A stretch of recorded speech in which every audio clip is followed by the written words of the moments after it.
우리가 함께 시편 16편의 말씀을 읽었습니다. 이 시편은 그 시인이 하나님을 향하여 확신, 신뢰를 가득 담아 고백하는 내용으로 이루어졌는데요. 이 시편의 저자에 대해서는 아직도 여러 가지 해석들이 많이 남아 있습니다. 제목을 한번 보실까요? 16절 앞에 보면 뭐라고 쓰여 있습니까? 다윗의 믹담. 여기 다윗이라는 이름이 나와 있네요 라고 할 수도 있지만 이 다윗에 대해서 실제적인 다윗일 것이다 라는 해석과 혹은 제사장일 것이다, 또 일부 학자는 이스라엘 왕일 것이다 라고 아직도 의견이 분분합니다. 이 믹담이라는 뜻은 아직도 정확하게 무슨 뜻인지 이야기를 못하고 있습니다. 하나님을 향해 찬양을 하는 것은 맞는데 이 믹담이라는 말은 아직도 많은 연구가 필요한 용어가 되고 있습니다. 이렇게 여러 가지 해석이 분분하지만 형식, 저자, 또 작성된 시대 배경도 포로기 이전이냐 이후냐 아직도 논쟁이 되고 있는데 분명한 한 가지가 있습니다. 이 시인은 예배자로 하나님께 고백하고 있습니다. 어떤 사람으로 고백하고 있다고요? 예배자라는 것이죠. 그리고 그 예배자로서 하나님을 향해 하나님의 능력과 약속을 신뢰하는 신앙 고백을 하고 있는데요. 그 기쁨의 신앙 고백의 감격이 세 가지 형태로 나타납니다. 헌신의 고백, 감사의 고백, 확신의 고백. 그러면서 하나님을 예배하는 그 아름다움과 자신을 아름답게 변화시키신 은혜에 대해서 감격하고 있는 것이죠. 오늘 이 세 가지 고백, 헌신의 고백, 감사의 고백, 확신의 고백을 살펴보며 우리에게도 하나님께서 은혜를 주셔서 하나님 앞에 감격으로 찬양하며 기도하는 시간 되길 주님의 이름으로 축원합니다. 먼저 이 시인의 감격 첫 번째 고백은 헌신의 고백입니다. 1절과 4절 말씀을 다시 한번 읽어볼까요? 함께 읽겠습니다. 시작. 하나님이여 나를 지켜주소서. 내가 주께 피하나이다. 내가 여호와께 아뢰되 주는 나의 주님이시오니 주밖에는 나의 복이 없다 하였나이다. 땅에 있는 성도들은 존귀한 자들이니 나의 모든 즐거움이 그들에게 있도다. 다른 신에게 예물을 드리는 자는 괴로움이 더할 것이라. 나는 그들이 드리지 아니하며 내 입술로 그 이름도 부르지 아니하리로다. 아멘. 배경을 조금 더 설명을 드리면 편안할 때 부르는 찬양은 아닙니다. 하나님 앞에 생명의 위협을 경험하였고 실제로 하나님의 도움이 없다면 자신은 생명을 잃게 될 수 있는 위급한 상황이었던 것이죠. 이 상황에서 그는 헌신의 고백을 드립니다. 우리가 누군가를 깊이 사랑하면 이렇게 고백을 하게 되는데요. 죽을 때까지 당신을 사랑하겠습니다. 당신만을 죽을 때까지 사랑하겠습니다. 이 말은 진심일까요? 거짓말일까요? 진심입니다. 왜 자꾸 그렇게 사람의 진심을 이렇게 외면하십니까? 죽을 때까지 당신만을 사랑하겠습니다. 이 말은 참 결혼식에 자주 인용이 되는 언약적 고백 형태죠. 나의 생명을 줄 만큼 더 정확하게 표현하면 상대방을 사랑하는 일에 있어서 말과 행동에 있어서 내 생명을 거침없이 고민 없이 주겠다라는 단호한 헌신의 고백, 그것이 혼인서약 때에 자주 사용됩니다. 죽을 때까지라는 기간은 참 무서운 단어거든요. 죽을 때까지. 내가 사랑하는 모든 형태에 있어서 인생의 위기가 오든지 인생의 위기가 오지 않든지 나의 사랑과 헌신의 방향은 결코 변하지 않을 것을 엄숙하게 서약하죠. 기쁠 때나 슬플 때나 건강할 때나 병들었을 때나 부유할 때나 가난할 때나 상대방을 향해 어떻게 해야 하는 것이죠? 사랑하는 것을 멈추지 않겠다라는 이 서약. 이 말만 들어도 얼마나 가슴이 벅차오릅니까? 그렇게 우리는 결혼을 하게 되고 이 결혼이 행복한 서로와의 언약의 만남으로 출발이 되어집니다. 그런데 이 서약이 만약 거짓이면 정말 불행하지 않겠습니까? 성도가 하나님을 향해 헌신의 고백을 합니다. 그 헌신의 고백, 진심일까요? 거짓일까요? 진심입니다. 우리는 하나님을 향해 하나님 정말 사랑합니다. 나의 생명 다해 사랑합니다. 이 말은 거짓이 아닙니다. 그러나 이 감격과 진심이 담긴 이 고백의 문제는 우리 자신에게 있죠. 우리가 죄 때문에 그 사랑의 방향과 형태와 크기와 범위가 타락된 본성으로 변형되기 때문에 참 비참한 모든 것들을 우리가 바라보게 됩니다. 하나님은 한결같으십니다. 성도를 향하여, 우리를 향하여 하나님의 사랑의 고백은 처음부터 끝까지 영원토록 변한 것이 없습니다. 그런데 우리는 늘 변하죠. 아니, 변질되죠. 그러다 보니 사람과 사람 사이에 변하지 않을 그 엄숙한 언약의 서약이, 고백이 참 씁쓸한 거짓말이 되어져 버립니다. 죽을 때까지 당신만을 사랑할 거야. 그러면서 결혼했는데 그 고백의 결심이 지켜질까요? 지켜지지 않을까요? 네, 다들 경험하신 상처입니다. 저도 못 지키고 있습니다. 저도. 그때는 그랬습니다. 정말 사랑할 거라고. 근데 안 되더라고요. 그렇다고 제 마음속에 다른 여인이 있는 건 아닙니다. 네, 오해는 하지 마십시오. 죽음을 다해 죽기까지 사랑하겠다는 그 결심이 참 점점 축소되는 씁쓸함을 저는 바라보고 있습니다. 우리는 어떻게 해야 될까요? 하나님을 향한 진심을 담아서 고백하는데 이 고백을 멈춰야 할까요? 시인은 하나님을 향해 사랑의 헌신을 고백하며 그 고백이 거짓이 되지 않도록 도움을 요청하고 있습니다. 이런 도움을 요청하는 현상을 신학적인 용어로 하나님의 주권적인 능력에 의지하는 과정이라고 얘기합니다. 성도가 위기 때마다 하나님께 피할 수 있는 법적인 근거가 있습니다. 우리가 잘해서 우리가 무언가를 얻을 수 있기 때문에 하는 반사적인 행동이 아닙니다. 하나님께서 먼저 자신에게 피하도록 허락하셨기 때문입니다. 이 진리를 믿으십니까? 그래서 우리는 하나님을 우리의 피난처라고 자신 있게 이야기할 수 있는 것이죠. 하나님은 우리를 향해 자신을 피난처라고 선언하셨습니다. 그래서 성도는 위기 때마다 보호자가 되시는 하나님께 피할 수 있고 법적인 근거가 있기에 이것은 계속해서 유지될 수 있는 것입니다. 하나님께서는 그 약속대로 우리를 지켜주시고 보호하실 수 있는 분이죠. 신뢰와 확신이 점점 더 시간이 지날수록 더 굳건하게 차오르며 우리는 하나님을 향해 유일한 보호자 되심을 더욱더 실감하게 됩니다. 이 고백이 지금 시편 16편의 시인의 헌신의 고백으로 나타나는데요. 1절 다시 보실까요? 1절 한번 다시 읽겠습니다. 시작. 하나님이여 나를 지켜주소서 내가 주께 피하나이다.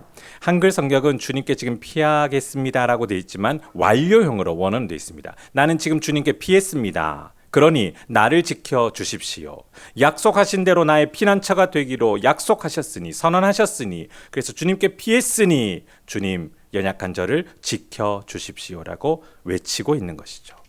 이것이 헌신의 고백입니다. 뭔가 이상합니다. 아니 지켜달라는 게 어떻게 헌신의 고백일까? 2절을 한번 읽어보실까요? 함께 읽겠습니다. 시작.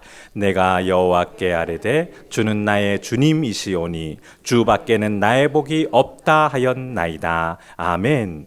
주님밖에 신뢰할 수 있는 대상이 없다라는 신앙 고백, 확신의 고백입니다. 그리고 다음과 같이 이야기하죠. 여호와는 나의 주님이시며 주님을 떠나서 나에게 진정한 행복은 평안은 없습니다 라고 자신에게 가장 소중한 존재인 하나님을 고백하고 있습니다. 이게 왜 헌신의 고백인지 아십니까? 하나님에게 하나님밖에 없다라는 고백이 하나님을 사랑하겠다는 헌신의 고백이 되어집니다.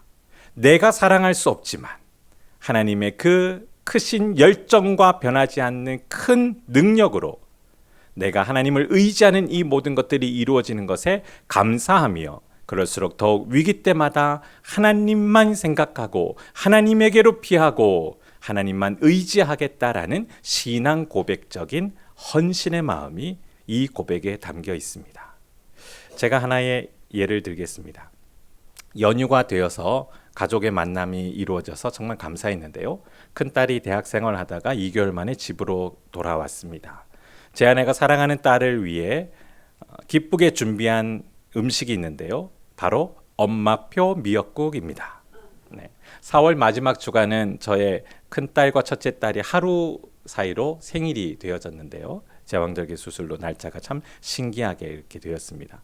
원래는 더 신기하게도 같은 날 3년이 차이가 나는데 같은 날 잡혔는데 같은 날 생일을 하게 되면 서로 싸울 것 같아서 지혜롭게 의사 선생님과 상의 후 하루를 늦게 둘째가 태어나는 걸로 계획을 잡았습니다. 그래서 이제 엄마표 미역국을 끓여주겠다고 준비를 한 거죠. 사랑하는 딸 뭐 먹고 싶어? 뭐 여러 가지 얘기가 있지만 생일이니까 엄마가 미역국 끓여줄게 라고 미역국을 준비했습니다. 자, 질문 드리겠습니다. 이 엄마표 미역국, 세상에서 제일 맛있는 미역국일까요? 아닐까요? 감사합니다. 네, 가정의 평화를 지켜주셨습니다.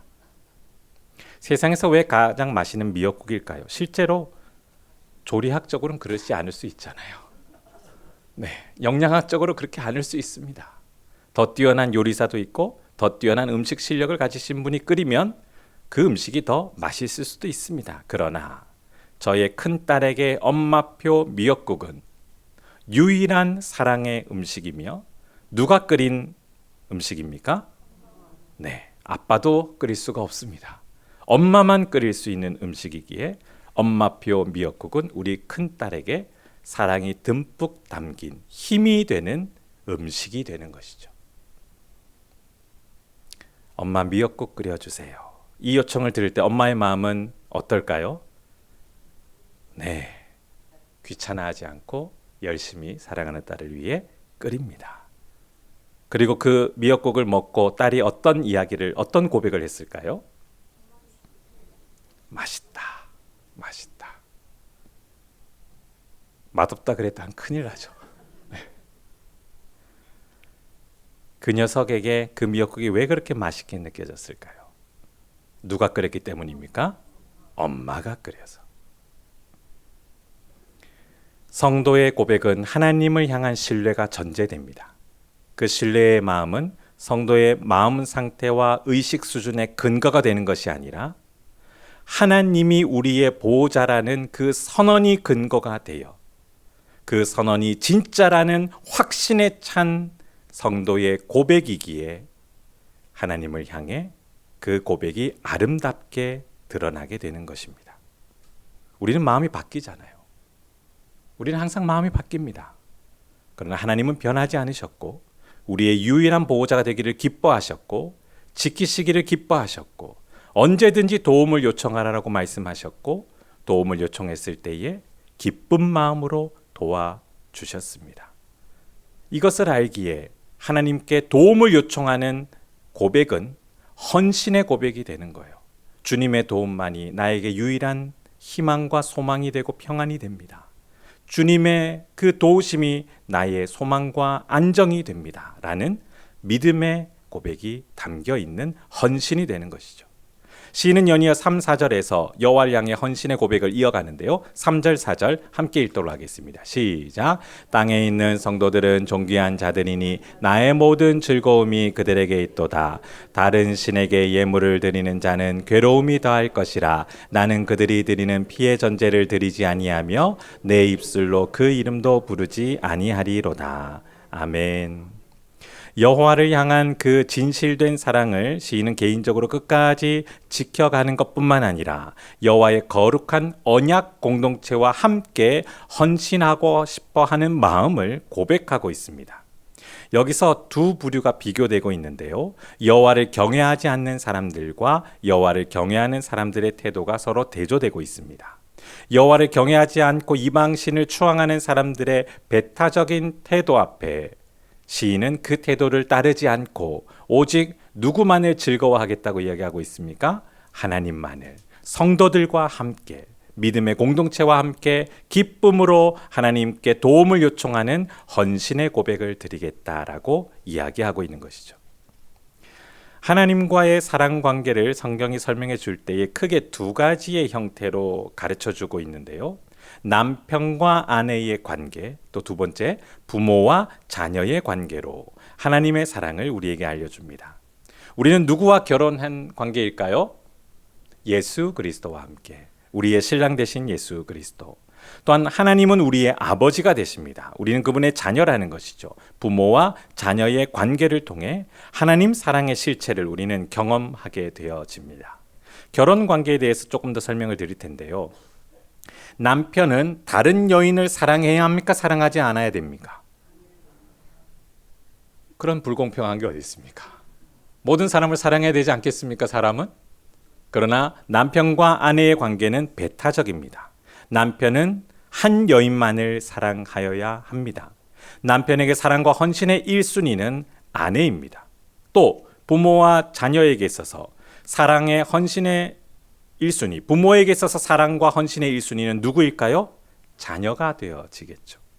그 외에 사람을 사랑하지 않는다 해서 그들을 향해 부당하다라고 이야기하지 않습니다. 똑같은 헌신의 방식을 요구한다면 그것은 지나친 무례함이 될 수 있죠. 윤석원 목사님, 왜 우리를 사랑하지 않으시나요? 왜 사모님에게 하는 것처럼 우리에게 하지 않으시나요? 라고 하시면 말이 안 되는 것이죠. 자녀와 함께하는 모든 시간, 활동 범위만큼 저에게 요구하신다면 지나친 요구가 될 수가 있습니다. 제가 아내와 자녀에게 하는 만큼의 경제적, 육체적, 공간적, 시간적인 헌신과 또한 그에 따른 공유를 정말 성도님들과 함께 하는 것이 참된 사랑일까요? 아니라는 것이죠. 그런데 왜 기독교의 사랑이 배타적인 것에 대해서 폄훼하고 비난받고 조롱받고 있습니까? 그들은 하나님을 사랑할 수 없는 상태이기 때문에, 하나님의 사랑을 경험하지 못했기 때문에 이런 반응을 보입니다. 기독교의 헌신에 있어서 하나님 외에 다른 존재를 거론하지 않습니다. 하나님께서는 먼저 우리에게 헌신하셨습니다. 우리의 조건, 성격, 능력, 반응, 가능성을 따지지 않으시고 하나님의 절대성과 거룩한 신격을 근거로 우리를 사랑하시기로 작정하시고 우리에게 하나님을 사랑할 수 있도록 은혜를 베풀어 주셨습니다. 그래서 우리는 부끄러움 없이 하나님 앞에 담대함으로 나아갈 수 있게 된 것이죠. 그런데 이 담대함은 뻔뻔함이 아닙니다. 교만이 아닙니다. 죄책감 없는 뻔뻔한 행동이 아니라 깊이 은혜에 감격하고 회개하며 기쁨으로 하나님 앞에 서는 것이죠. 만약 제 딸들이 엄마를 향해 쭈뼛쭈뼛하며 엄마 할 말이 있는데 뭐니?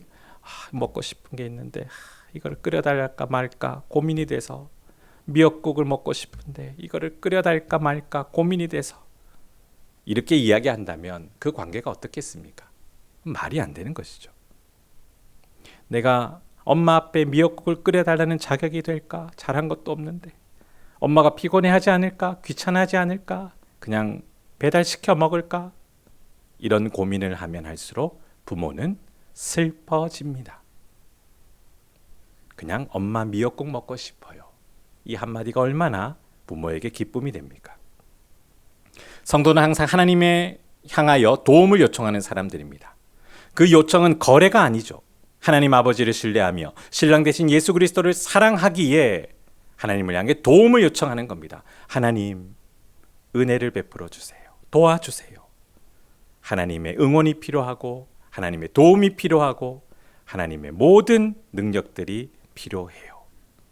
하나님의 자녀이기에 주님을 향해 요청하는 헌신의 마음입니다.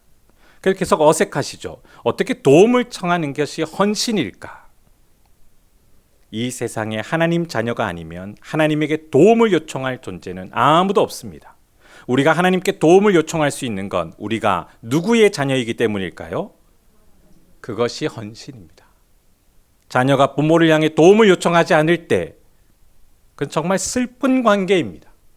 자신이 할 수 없는데도, 도움을 받아야 하는데도 유일한 보호자인 도움을 주는 존재에게 도움을 요청하지 않는 건 죄송합니다. 뻔뻔함과 교만한 마음입니다. 그것이 죄라는 것이죠. 성도가 하나님께 헌신으로 요청하는 그 도움의 요청은 하나님을 향해 하나님밖에 없다라는 간절한 헌신의 마음이 되는 것입니다. 이제 시인의 감격, 두 번째 고백은 감사의 고백입니다. 5, 6절 함께 읽겠습니다. 시작.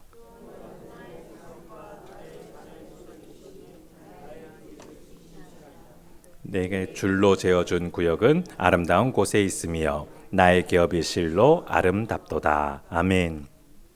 하나님께서 기업을 주시는 내용과 시인이 그에 대해서 감사하는 내용이 기록되어 있습니다. 성도가 하나님을 사랑하게 되면 나타나는 현상들이 있는데요. 하나님으로부터 기억해 주십시오. 성도가 하나님을 사랑하면 사랑할수록 하나님으로부터 더 많은 것을 받고 싶어 합니다. 여기서 이 받으려는 마음은 인간의 죄된 탐욕을 제외한 마음입니다. 탐욕은 내가 원하는 것을 받으려는 악한 마음이죠. 그러나 성도가 하나님을 사랑하면 사랑할수록 더 받고 싶어지는 이 마음은 하나님께서 물려주시는 유산을 받고 싶어 하는 마음입니다. 어떤 마음이라고요? 하나님께서 물려주시는 유산을 받고 싶어 하는 마음이라는 것이죠. 그래서 성경은 이 진리에 대해서 우리가 하나님의 상속자라고 설명을 하고 있습니다. 하나님의 전부를 받는 성도, 하나님의 상속자입니다. 이 진리는 정말 큰 선물인데요. 하나님의 거룩함을 물려받는 대상은 이 세상에서 유일하게 거듭난 성도만 그 대상자가 되는 것입니다. 믿으십니까? 아무나 받는 것이 아닙니다. 질문을 드리겠습니다. 부모님으로부터 전부를 물려받고 싶으십니까? 일부만 물려받고 싶으십니까? 성격, 재능 다 물려받고 싶으십니까? 외모 물려받고 싶으십니까? 네, 벌써 나오시지 않습니까? 뭔가 가려지는 게. 금융재산, 지적재산 다 물려받고 싶으십니까? 여기에는 모두가 다 예라고 하시겠죠. 사람의 부모에게서 물려받는 건 조금 망설여집니다. 왜냐하면 약점들이 있기 때문에 그렇습니다. 그러나 하나님은 약점이 없으십니다. 하나님에게 물려받는 건 정말 큰 복이 되어집니다. 반대로 질문을 해드릴까요? 부모님께서는 자녀에게 무엇을 물려주고 싶으십니까? 좋은 것만. 우리 자신이 약점이 많다는 것을 실감하기에 좋은 것만 물려받았으면 싶죠. 하나님은 완벽하시다고 말씀드렸습니다. 하나님이 물려주시는 것은 좋은 것입니까? 악한 것입니까? 선한 것입니다. 그러므로 우리는 하나님이 물려주시는 모두를 받아야 하는 것입니다. 그래서 하나님은 우리를 향해 상속자라는 선언을 하셨던 것이죠. 구약 성경을 보면 이스라엘은 기업을 부여받았는데요. 이 기업은 물려받는 재산과 영구적인 소유를 설명하는 용어인데 민수기 18장 20절 새벽기도 때 있던 본문 중에 하나입니다. 이렇게 기록되어 있습니다. 여호와께서 또 아론에게 이르시되 너는 이스라엘 자손의 땅에 기업도 없겠고 그들 중에 아무 분깃도 없을 것이나 내가 이스라엘 자손 중에 내 분깃이요 내 기업이니라. 하나님께서 그들을 향해 제사장 가문을 향해 말씀하신 것입니다. 하나님이 그들에게 기업이 된다고 하셨습니다. 하나님의 전부를 물려주시겠다는 이 얼마나 큰 축복과 선언입니까? 이 유산은 영구적으로 상속되어지는 것입니다. 하나님의 자신을 우리에게 주신 이 비밀은 지금까지도 유지되어 예수 그리스도를 통해 성취되어졌죠. 부모는 자신의 전부를 자녀에게 줄 때에 기쁩니다. 물론 자녀가 저의 약점과 단점을 안 닮았으면 하는 마음은 있지만 물려주는 것은 정말 기쁨이 넘칩니다. 하나님의 기쁨, 상상이 되십니까? 부모가 되어 자녀에게 뭔가를 주고 물려줄 때에 느끼는 기쁨을 초월하는 하나님의 기쁨을 우리에게 알려주시기 위해 부모가 되게 하신 것이죠. 하나님을 향해 우리는 아버지라고 얘기하게 되었습니다. 하나님 아버지로부터 모든 것을 물려받고 싶기에 우리는 하나님을 아버지로 부를 수 있는 것이죠. 거룩한 상속자로서 거룩함을 물려받아 거룩하게 살고 싶어지는 이 열망이 우리는 점점 더 신앙생활을 할수록 넘치게 되는 것입니다. 5절 한번 보실까요? 시인은 그 감격을 5절에서 이렇게 표현합니다. 함께 읽겠습니다. 시작. 여호와는 나의 산업과 나의 잔의 소득이시니 나의 분깃을 지키시나이다. 아멘. 지금 시인은 감격해하는 것 같습니까? 섭섭해하는 것 같습니까? 맞습니다. 나의 산업이십니다. 나에게 배당되는 모든 재산의 몫입니다. 나의 잔이라는 것은 축제에 사용된 잔을 비유적으로 설명하는 건데요. 하나님의 축제에 초대되어 그 축제를 맛보며 그 축제에 동참하게 된 자신의 신분을 기뻐하는 표현입니다. 나의 분깃, 구약시대의 제비뽑기로 분배된 재산이 하나님 언약으로 영원히 지켜지는 상태를 표현하고 있는데 모든 땅을 유업으로 물려주시는 그 상징적인 표현은 하나님을 우리에게 주시겠다라는 큰 은혜를 설명하기 위한 과정이었던 것이죠. 여호와께서는 이스라엘에게 기업이 되셨습니다. 하나님은 자신의 전부를 주셨고 전부를 받게 하셨습니다. 그 선언이 창세기에도 있는데요. 여호와의 말씀이 환상 중에 15장 1절입니다. 창세기 15장 1절. 아브라함에게 임하여 이르시되 아브라함아 두려워하지 말라. 나는 내 방패요 너의 지극히 큰 상급이니라 라고 말씀하셨습니다. 이것이 얼마나 큰 복입니까? 법적으로 보장되는 용어, 바로 상속자라는 것이죠. 사도 바울도 이 하나님의 상속자의 의미를 이렇게 설명했는데요. 로마서 8장 16, 17절까지의 내용을 제가 읽어드리겠습니다. 성령이 친히 우리의 영과 더불어 우리가 하나님의 자녀인 것을 증언하시나니 자녀이면 또한 상속자 곧 하나님의 상속자요 그리스도와 함께한 상속자니 우리가 그와 함께 영광을 받기 위하여 고난도 함께 받아야 할 것이니라. 아멘. 영광과 고난을 받게 될 줄 믿으십니까? 네, 이제는 고민 없이 대답하시네요. 이전에는 영광만 받고 싶은데 지금은 이제 고난도 받겠다고 대답하셨습니다. 근데 갑자기 또 실감이 되시나 봅니다. 힘들겠죠.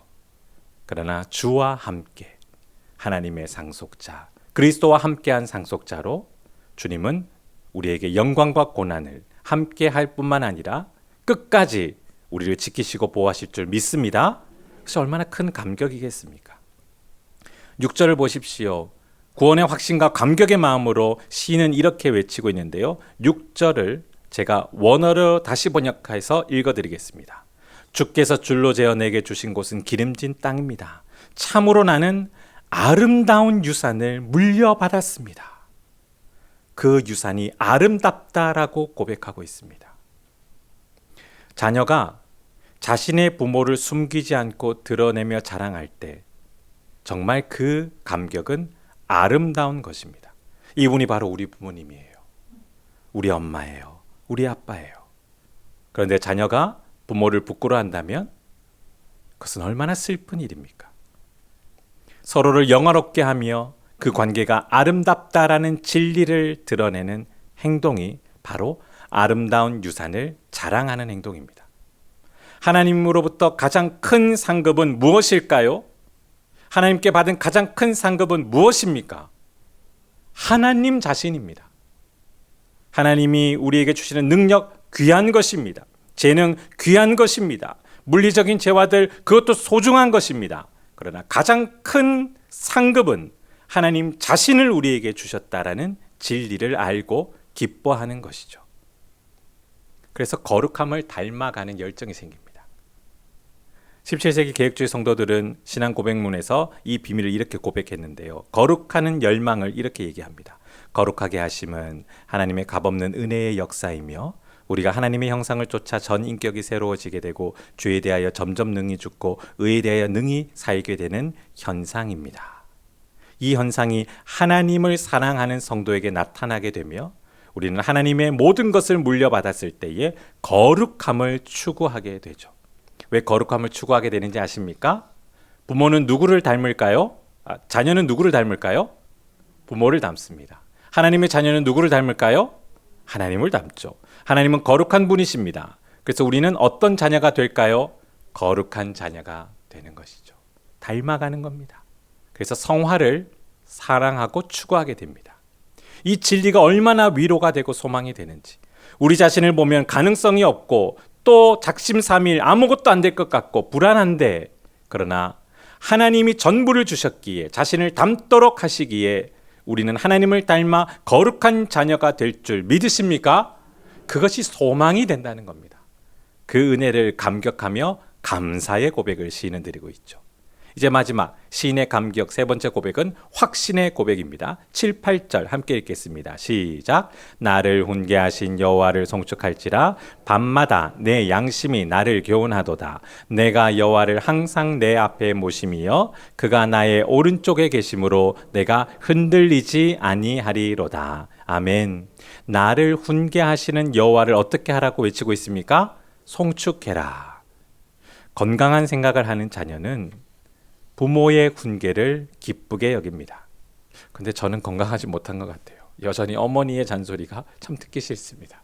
어머니를 뵙고 왔습니다. 여러 가지 말씀을 하시죠. 여전히 잔소리를 하십니다. 부모이기 때문에 잔소리를 할 수밖에 없다는 진리를 저도 알겠는데 잔소리를 듣는 자녀 입장은 참 힘듭니다. 하나님의 그 훈계를 기쁨으로 여기는 성도. 밤마다 자신의 양심이 자신을 교훈하는 이 건강한 변화를 시인은 기뻐하고 있는 것이죠. 하나님께서 우리를 훈계하실 때에 이 훈계하다라는 단어는 조금 더 의미를 해석해 보면 마땅히 행할 것을 말씀해 주신다라는 의미로 그 의미가 확대됩니다. 마땅히 행할 것을 배우게 하시고 익히게 하시는 은혜. 어디서 많이 들어보지 않으셨습니까? 잠언 22장 6절 말씀입니다. 마땅히 행할 길을 아이에게 가르치라. 그리하면 늙어도 그것을 떠나지 아니하리라. 부모가 하는 모든 말 중에 그 모든 지식적인 내용들은 자녀를 위한 말들이 대부분입니다. 물론 부모의 불완전한 인격 때문에 잘 전달되지 않고 바르게 전달되지 않는 경우가 생긴다 할지라도 그 내용은 자녀를 위한 내용이죠. 시인은 하나님의 훈계를 기쁨으로 여기며 그 기쁨을 듣는 모든 훈계의 내용이 자신을 생명의 길로 인도한다라고 11절에 고백합니다. 11절 말씀 다시 읽으실까요? 시작. 주께서 생명의 길을 내게 보이시리니 주의 앞에는 충만한 기쁨이 있고 주의 오른쪽에는 영원한 즐거움이 있나이다. 아멘. 그 모든 주의 훈계가 자신을 생명의 길로 인도하는 올바른 지식이 된다라고 기뻐하고 있습니다. 11절의 말씀을 직역하면 이렇습니다. 주께서 몸소 생명의 길을 저에게 보여주셨습니다. 주님을 모시고 사는 인생이 정말 기쁨이 넘칩니다. 주님께서 내 오른쪽에 계시니 큰 즐거움은 영원할 것입니다. 라고 기쁨의 감격을 외치고 있는 것입니다. 더 나아가 이 생명을 구원과 연결시키는데요. 8절과 10절 제가 읽겠습니다. 눈으로 따라오시기 바랍니다. 내가 여호와를 항상 내 앞에 모심이여 그가 나의 오른쪽에 계심으로 내가 흔들리지 아니하리로다. 이러므로 나의 마음이 어떻습니까? 기쁘고 나의 영도 즐거워하며 내 육체도 안전히 살리니. 10절 함께 읽겠습니다. 시작. 이는 주께서 내 영혼을 수월해 버리지 아니하시며 주의 거룩한 자를 멸망시키지 않으실 것임이니이다. 아멘. 그러면서 좀 전에 읽은 11절의 결론으로 생명의 길을 걸어가는 즐거움의 찬양을 마음껏 소리 높여 외치고 있는 것이죠. 말씀을 맺습니다. 하나님과 동행하는 성도에게 나타나는 특징이 있다라고 설명을 드렸습니다. 구원의 감격이 있고 감사의 찬양과 신뢰의 고백이 있고 헌신의 고백이 이어집니다. 뭔가를 바라는 거래의 마음이 아닙니다. 하나님의 상속자라는 하나님의 법적 선언과 진실한 사랑 앞에 반응하는 건강한 행동입니다. 때로는 그 고백은 불완전할 수 있습니다. 인간의 탐욕이 포함될 수도 있습니다. 지속되지 않을 수도 있습니다. 그럼에도 불구하고 여전히 우리의 보호자 되시고 우리를 향해 상속자라고 선언하신 하나님을 바라보며 자신의 전부를 주시는 하나님 아버지의 진심을 바라보며 성도는 감격하고 감사하며 믿음의 용기를 내어 헌신하게 되는 것이죠. 주님 도와주십시오. 주님을 닮고 싶습니다. 거룩하게 거룩한 자녀답게 살고 싶습니다. 도와주십시오. 여전히 많은 사람들이 인생을 고단한 길로만 바라봅니다. 생존하기 위한 힘겨운 길로만 생각합니다. 안전하고 편안한 삶을 위해 아둥바둥거립니다. 그러나 그 길은 생명이 없습니다. 반면 성도에게는 주님과 함께하는 생명의 길, 구원의 길임을 믿습니다. 그리고 성도에게 주어진 가장 큰 보상은 세속적 성공이 아니라 주님과 영원히 함께하는 것이며 주님을 닮는 것이며 주님이 우리의 상급이 됨을 믿습니다. 그러므로 하루하루 생명의 길, 믿음의 여정을 신앙 공동체와 함께 걸어가며 주님을 찬양하고 거룩함을 나타내며 주님께 영광 돌리는 저와 여러분 되기를 주님의 이름으로 축원합니다. 하나님 아버지, 오늘도 주님의 말씀 앞에 우리의 마음이 진심으로 활활 타오르게 하시니 감사합니다. 우리는 하나님의 열정 없이, 하나님의 능력 없이 우리의 마음이 지켜지지 않는 존재입니다. 그럴수록 더 주님의 도움을 요청하겠습니다. 그것이 주님을 향한 우리의 간절한 진실된 헌신의 몸부림임을 깨달아 알게 하여 주시옵소서. 주님이 주시는 모든 것을 받겠습니다. 주시옵소서. 거룩함을 주시고 거룩한 생각을 주시고 거룩한 마음을 주시고 주님의 생명력이 넘치는 삶을 살아가게 하여 주시옵소서.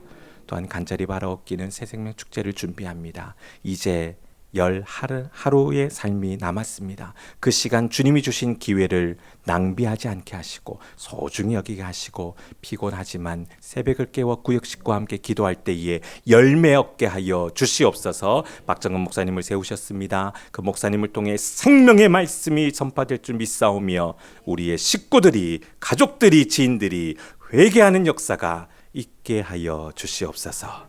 감사드리며 예수님 이름으로 기도드립니다. 아멘.